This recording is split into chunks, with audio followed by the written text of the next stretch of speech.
ছাত্রদল যে সন্ত্রাসী কর্মকাণ্ডগুলো করেছে এই ক্যাম্পাসে, শাহবাগ থানায় হামলা সহ শহীদুল্লাহ হলে আগে এ ধরনের হামলার ঘটনা ঘটিয়েছে। আমরা বারবার নিয়মতান্ত্রিক ভাবে বিচার চেয়েছি। আমরা সারা দেশে নিয়মতান্ত্রিকতার সাথে ছাত্রদল সহ আজকের ক্ষমতাসীন দলের যেই সন্ত্রাস, সেই সন্ত্রাসের প্রতিবাদ করে এসেছি। আমরা সারা দেশে দেখেছি যে জায়গায় সন্ত্রাস, যে জায়গায় চাঁদাবাজি, সেই জায়গায় ছাত্র দলের নাম, বিএনপির নাম। আমরা নিয়মতান্ত্রিক ভাবে প্রতিবাদ করতে চেয়েছি, কিন্তু তারা যখন প্রতিটি পদে পদে আমাদের উপর হামলার মতো হামলা করার সাহস দেখায়, যখন তারা আমাদের উপরে হাত তোলে, তখন আমরা স্পষ্ট করে বলতে চাই, যদি এখনই তারা না থামে তাহলে আমাদেরকে এর বিরুদ্ধে যে প্রতিরোধ, সেই প্রতিরোধ করে তুলতে হবে। আমরা জুলাই প্রতিরোধ করে তুলেছিলাম, আমরা আবারও প্রতিরোধ করে তুলতে জানি। আমরা ছাত্র সমাজকে আহ্বান করতে চাই, এই ছাত্র দল নতুন করে বিভিন্ন ক্যাম্পাসে গণরুম তৈরি করছে।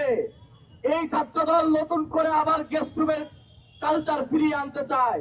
আমরা আপনাদের আহ্বান করতে চাই, কারা আপনার অধিকার নিয়ে কথা বলে সেটি দেখতে শিখুন, কারা আপনার অধিকার নিয়ে কথা বলে সেটি দেখতে শিখুন।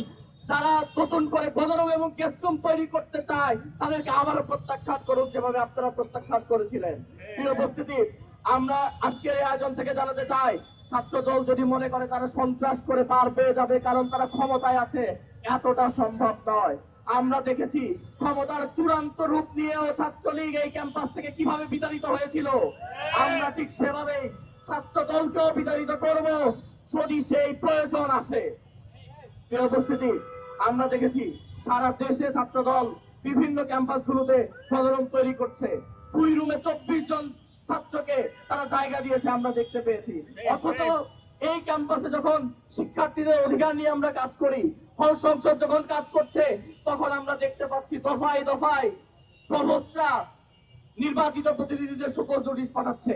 কারণ কি? কারণ হচ্ছে তারা শিক্ষার্থীদের অধিকার নিয়ে কাজ করছে, তাদের শিক্ষার্থীদের অধিকার দিতে তাদের সমস্যা। অথচ যারা এই ক্যাম্পাসে দিনে দুপুরে সন্ত্রাস করে, তাদের বিরুদ্ধে কোনো ব্যবস্থা নিতে তারা পারছে না। আজকে আমরা দেখেছি প্রক্টর অফিস থেকে বলা হচ্ছে রাগের মাথায় সবাই নাকি কিছু করে ফেলে। রাগের মাথায় যদি করে সবকিছু জাস্টিফাইড হয়, তাহলে কি রাগের মাথায় যদি কেউ সন্ত্রাস করে সেটা কি বৈধ? অথচ আমরা দেখলাম প্রক্টর অফিসের মতো এরকম একটা দায়িত্বশীল জায়গা থেকে তাদের হামলাকে জাস্টিফাই করা হলো। আমরা জানাতে চাই, এ ধরনের বক্তব্যকে অবশ্যই প্রত্যাহার করতে হবে এবং এই বিশ্ববিদ্যালয়ের শিক্ষার্থীদের কাছে ক্ষমা চাইতে হবে।